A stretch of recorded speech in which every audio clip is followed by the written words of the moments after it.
Welcome back to the post office. And joining me from the great state of Iowa is the longtime voice of Knoxville Raceway, Tony Bokhoven. Hello, Tony. How are you? I'm good, postman, and I'm chuckling here when you say the post office. I always figured my face would end up hanging in a post office somewhere. You know, I kind of had you pegged for that. No, I'm just kidding. I'm just kidding. Tony, what is opening week for Knoxville Raceway like for a kid that gets to announce races there? Yeah, you can't see it, but I got goosebumps on my arm when you were saying that because I'm a huge fan, postman, and so this is the first weekend coming up this weekend, and it's been a long winter here in Iowa, and there's some new guys and some team swapping going on and stuff like that. So super excited about getting back to the racetrack and getting to see all my friends again. It's been a long winter. I was looking a little bit at your history. You've been doing this since 1996. So I think 26 years. If my math is right, 26 years. Isn't it and I have the same life that you have, just different job, different gig. Isn't it amazing that 26 years in to still get goosebumps? Yeah, it really is. And I was telling someone over the weekend that, this will be season 26 for me. And as I was saying it, I couldn't believe it, because it's went so fast. But it's like coming into this weekend, I have the same nerves that I remember having the first night about, okay, making sure I have all my stuff right and have the driver information right. And just getting the flow down and just all of those things. I'm glad that I still have those nerves, but yeah, I'm nervous about it, and I'll be nervous until we get the first set of cars on the track. That is the greatest nerves in the world. I did, of course, and I feel the same way. I'm 19 years on MRN, and like when I roll into Daytona, it's like, oh my gosh, do I have everything? Do I have my notes? Do I have everything? And you relax. But I had an interesting one about 6 years ago. A little AM station here in Concord asked me, hey, do you want to come in on a Friday night and do high school football? And that was probably 10 years ago now. Anyhow, want to come in on a Friday night and do high school football? I'm like, whoa, I don't know about that. That's out of my comfort zone. And Bob Yeah. Brown and Bob has passed since. Bob said, Steve, you do MRN with millions of people listening to your Daytona 500 broadcast. There's not going to be 500 people that can get our 500-watt AM signal on Friday night. What are you worried about? And I said, dude, I it doesn't matter to me. And I went into that like scared to death doing it. But Tony, that's a good scared when you have and I have. It's a good scared when you have a passion like that to do it. Yeah, it for sure is. And I would be more worried about the fact if I was just rolling into Knoxville this weekend with my laptop and my phone cord, because I don't want to just mail it in. And so, I get that. And, preparing for races, and I've seen you prepare for races too. We go with far more material than we're actually going to use. Yeah. And people don't understand it, but it's like, no, I got to have it just in case. Right. And I may not use it, but that's okay. Rather have it than not use it. That's for sure. Do you have a race day routine, Tony, that you do? Yeah.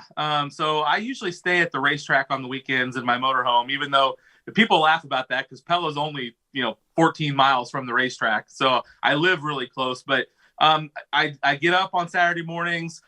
First thing I usually do is I walk straight to the pit gate. My motorhome's not far from there, so I walk straight to the pit gate. And usually by then, the Duncans are already on the racetrack, and that's usually 8:30, 9 o'clock in the morning. Duncans are already on the racetrack working on things, and the sign guys, the banner guys are hanging up banners. And then I usually walk down to the ticket office, check in down there.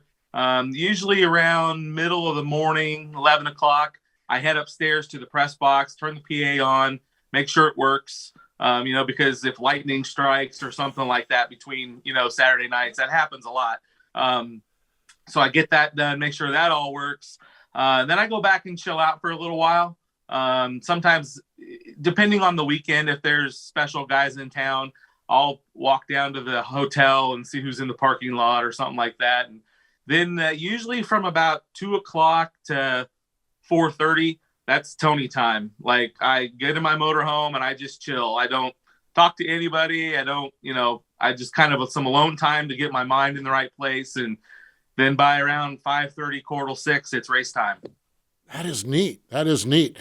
Do you eat a lot or do you eat a little on race day? Very little. Very Really? little. Yeah. Yeah.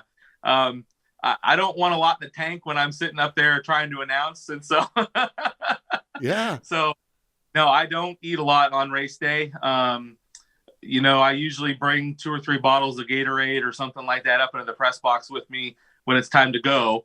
And then sometimes during the night, if the concession girls come through, I might order something, but I don't like eat a big lunch, and then I don't eat dinner before race time and all that kind of stuff because, again, my nerves get pretty amped up, and I don't want a lot in my stomach when that happens. I'd rather wait until after the races and then eat something then. See, that's fascinating. That really is. And that's why I love how all of us are wired so differently. And we get into this with MRN too. There's some guys that want nothing in the tank. Me, for whatever reason, nothing phases me, whether I'm hungry or not. So, like if I'm out there, there's a pork tenderloin in my pre-race activity. I mean, there just is. But I think that's fascinating. I think that's great. What works for you, and it always fascinates me what different guys consume and do and don't. So then, when you get done, are you ready then to eat? Yeah, for sure. Yeah, for sure. I head to the motorhome and I usually either have something ready to grill or I'll run down to Casey's if it's late and grab some pizza or something like that. But usually I grill something at the motorhome after, have a drink, mix a drink or something. Yeah. And but for sure when the races are over, it's eat time. What a reward. That has got to be the neatest part. You have a night that goes well, a day that goes well, everything is great and everything like that. That has got to be a huge reward. A guy, a grill, and a drink. I mean, it doesn't get much better than that. That has got to be a neat moment for you, Tony. Sitting at the racetrack. Yes, throwing the racetrack. That's right. It's funny because the other part that's kind of cool, and I wish more people could experience this, and I call it watching the racetrack wake up and watching the racetrack go to sleep. Yeah. And so like when I'm sitting at my motorhome after the races, grilling or, chilling out, whatever I'm doing there. And pretty soon, the cleaning people are done. And I hear them blowing the grandstands out. And then pretty soon I see the track lights go out. And then the lights in the parking lot go out. And it's like, okay, place is packed up for another week. We'll be back here next week. And then on Saturday mornings, it's the opposite of that, right? You start to see the banner guys out and everybody's, things are happening. And so you watch the racetrack wake up and then you watch it go to sleep. And that's the thing, like during the nationals, people will say, what's one thing I should do?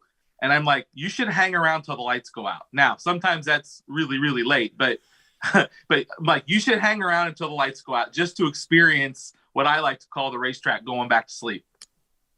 Man, I love that. I really do. I just think that's that's so neat and just goes along and shows your passion for it as well.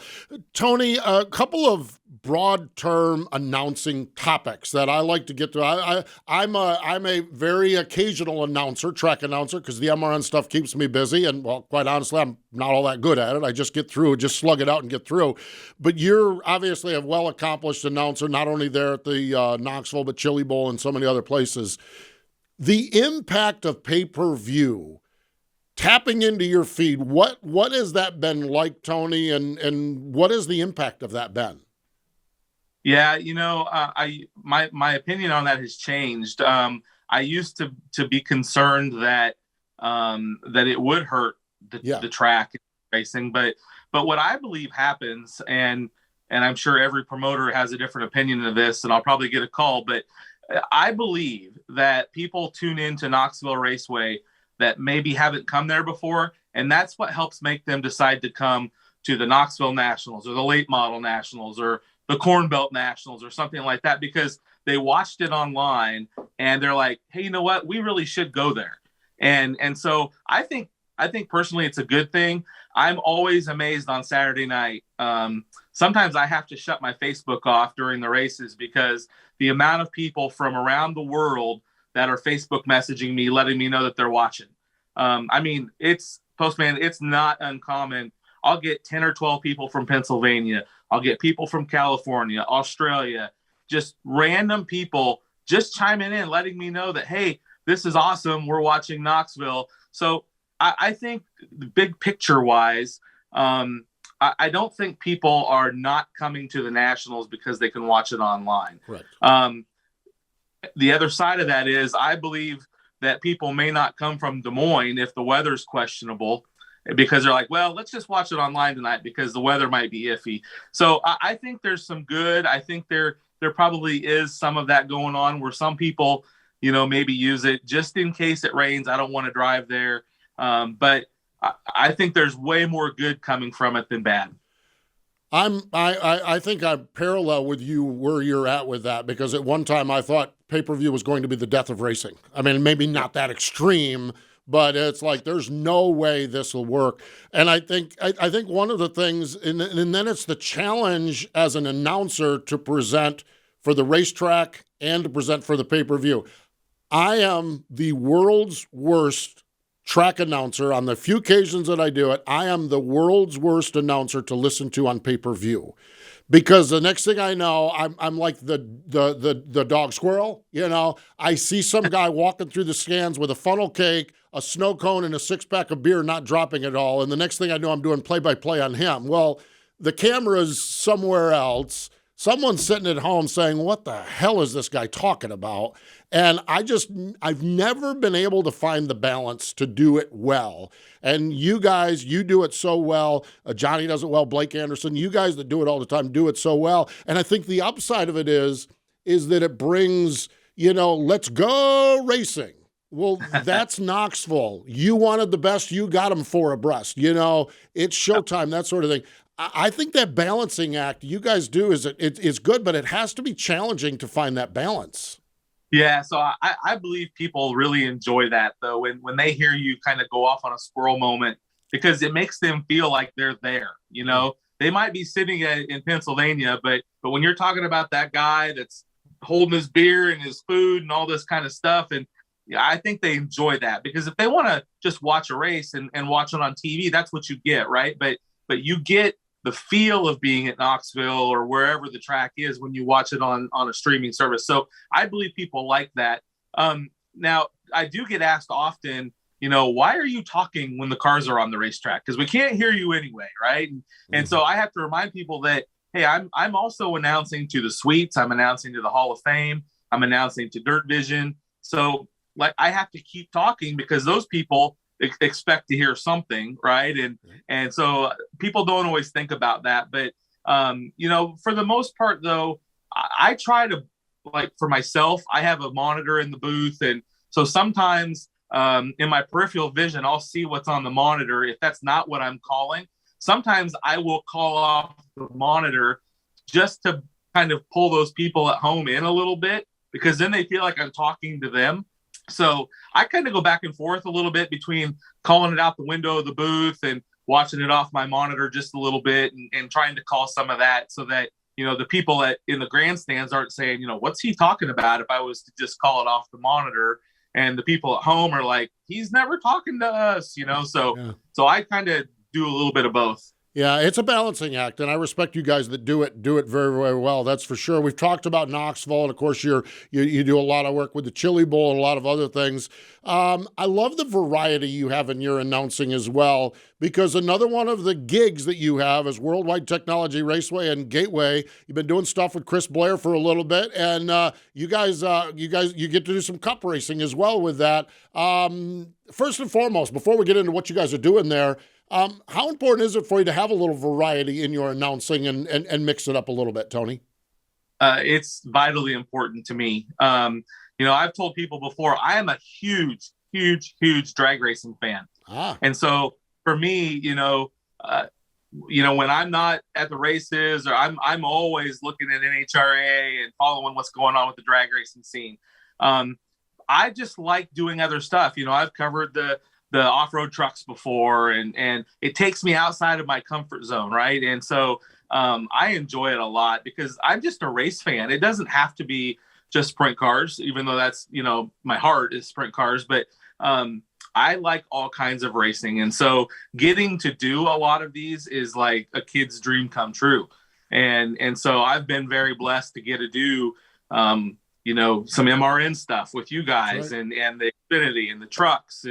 And last year, when Chris Blair, he texted me one day and he asked me what I was doing the week after the Knoxville Nationals. And normally I would be at Eddyville Raceway Park, which is a little IHRA 8th mile drag strip about 45 minutes from here. They have an event called the World Fuel Altered Nationals. And I typically announce that. And he's like, well, hey, would you like to come down and call the NASCAR truck race and the IndyCar race? And I seriously, Postman, I read that text for an hour before I replied to him, because I'm like, I can't believe he's asking me to do this, Yeah. And so it was so cool. And, because I would have never in my life guessed that I would be on the microphone calling an IndyCar race, so let alone the NASCAR trucks and all the other stuff. So just super, super cool. I would say so. This week, Chris and the guys at Worldwide Technology Raceway announced a third broadcast. I'll preface this, and this kind of goes back to our pay-per-view announcing discussion that we had. I grew up, I have been so blessed that my mentors, I've had to work with my mentors. I got to work with Eli Gold. I got to work with Barney Hall for a long, long time, and Ken Squire. And Ken's philosophy is that there should be 3 broadcasts from every race. There should be television, there should be radio, and there should be PA. And that they're all 3 different because they're different audiences. And we understand the way the world works, that a lot of times those cross over. And that's what we just talked about, actually, with the pay-per-view. Yeah. But what Chris and the guys at Worldwide Technology and you are doing, I love it, because you are building a separate broadcast specifically and exclusively for PA. What are you guys working on, and how neat is that going to be for you guys to be able to do that? Yeah, it's so cool, Postman, that we're bringing the 3 of us, Eric and Jim Childers, and together to do this race. And we'll actually be in the booth right next to the MRN guys. And so we're just trying to bring that grassroots feel back to what's happening there at Worldwide Technology Raceway. And we're calling the race just like I'd call the races on Saturday night. It's we don't have the luxury of a scanner, like you get to have a scanner in your ear when you're working pit road, right? And you're hearing. So when they're coming in to do a pit stop, I'm literally at the IndyCar race. I had my binoculars on and I'm watching the pit stop happen, and I'm calling the pit stop from the booth on my binoculars, but that's what the fans in the grandstands are seeing. So I'm just trying to elaborate on the picture that they're getting by doing it there in the grandstands. And it went really, really good last time. And some of the fans, they loved it because they felt like it was 3 guys sitting in the garage talking about racing. And as an announcer, and I know you can appreciate this, that's almost the best compliment they could give me. Yeah. That's winning right there. That really is. That's what we do. That's winning as far as that goes. And the great part about it is if you go to NASCAR races, and I'll be selfish with our plug, if you want to hear MRN, get your racing electronics scanner and 454.000. When I read that this week, and it's one of the reasons I wanted to dial you up this week, let alone the Knoxville opener, when I read that, it was like I wanted to stand up and cheer because I just think that is going to give fans, face it, race day experience. You talk about it in Knoxville. We talk about it at the Chili Bowl, World of Outlaws. Brian Carter and his group talk about it all the time. It sounds like that Chris Blair is really tied into that race day experience as well there at Gateway or Worldwide Technology Raceway. Yeah, and I'm not just saying this because he's also my boss, but if you watch what Chris Blair and Mr. Francois are doing at Worldwide Technology Raceway, it's all about the fan experience. Yeah. And they focus on that every day. And I think that's what really sets them apart. Yeah, it is. I can't wait. I haven't been there in years, and I'm looking forward to getting there. And there's some good dirt track racing not too far from there also. So it's going to be a great, great weekend. It is going to be awesome. That's for sure. Okay, Tony, we've covered all the announcing stuff, all the fun stuff. I'm Googling you this morning, okay?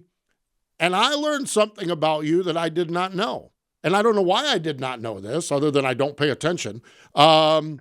Director of Sales and Business Development at Ring-O-Matic. I don't know what I thought you did during the rest of the week, but I didn't know exactly what it was. You have a real job. Tell me about your real job.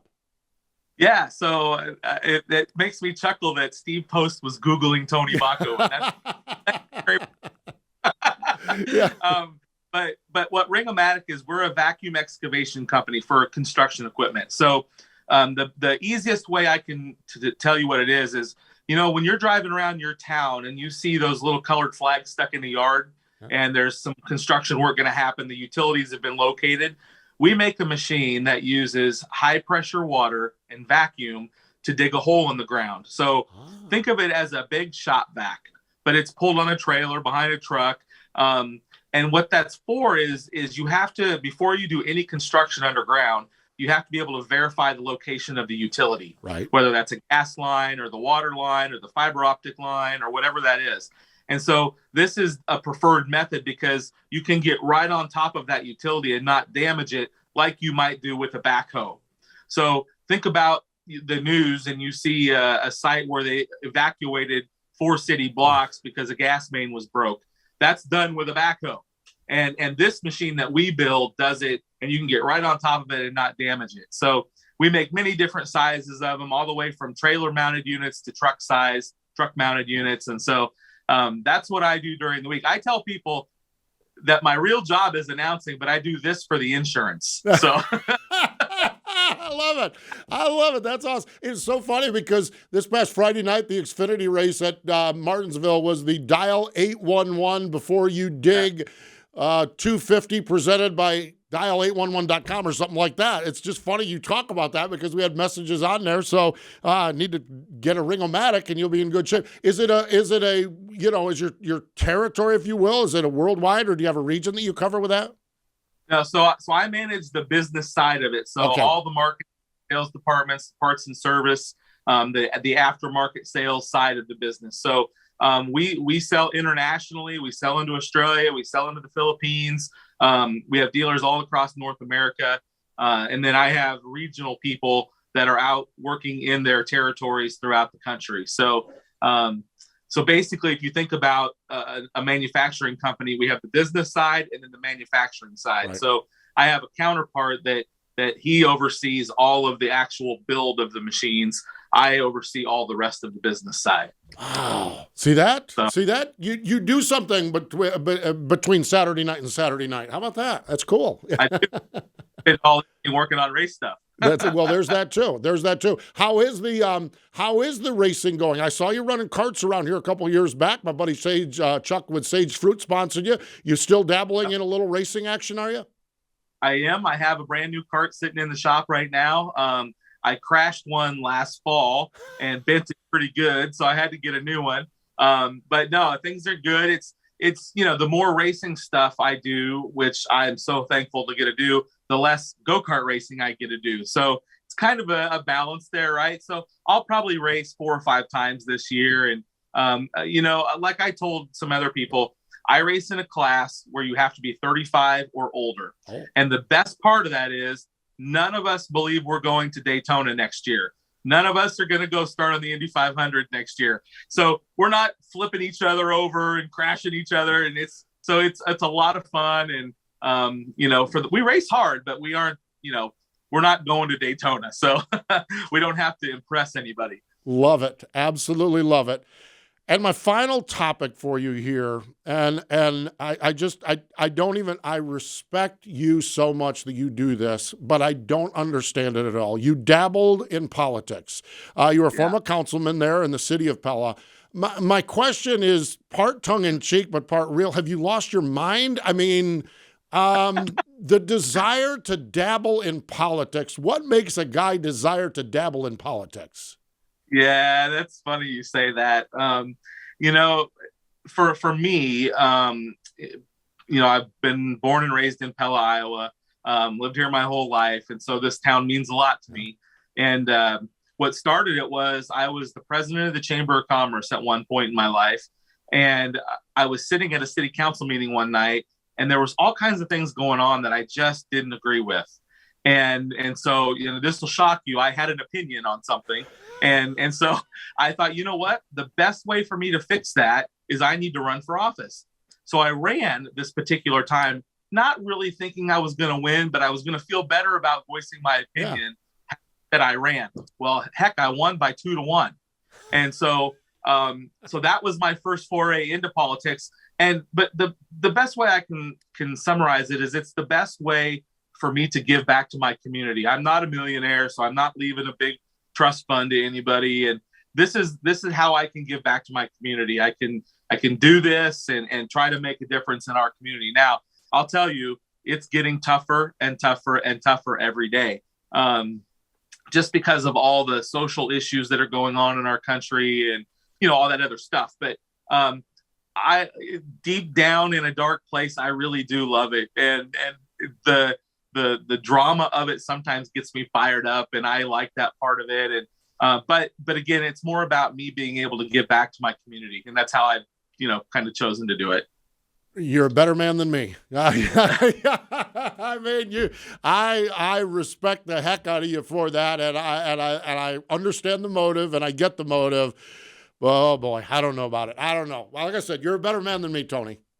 The thing that I didn't expect, though, running for politics in a small town, was I learned that I have to go grocery shopping after 10 o'clock at night, because nobody wants to talk about their sidewalks and the chuck holes in the street and all this kind of stuff after 10 o'clock. So that's the safe time to go. Oh, that is awesome. That is awesome. Well, Tony, we wish you appreciate you joining us here on the Post Office, and just enjoy the week leading up to Knoxville. I'll look forward to catching up with you when we get out to Gateway, out there to Worldwide Technology Raceway. But kudos on all the success. Best of luck with your 26th season there at Knoxville. And thanks for joining us here on the Post Office. Thanks, Postman. Look forward to seeing you in St. Louis, and then when you guys come to Knoxville. Yeah, 2 trips to Knoxville, trucks and the Nationals. So always look forward to it, that's for sure. That's Tony Bokhoven joining us here on the Post Office.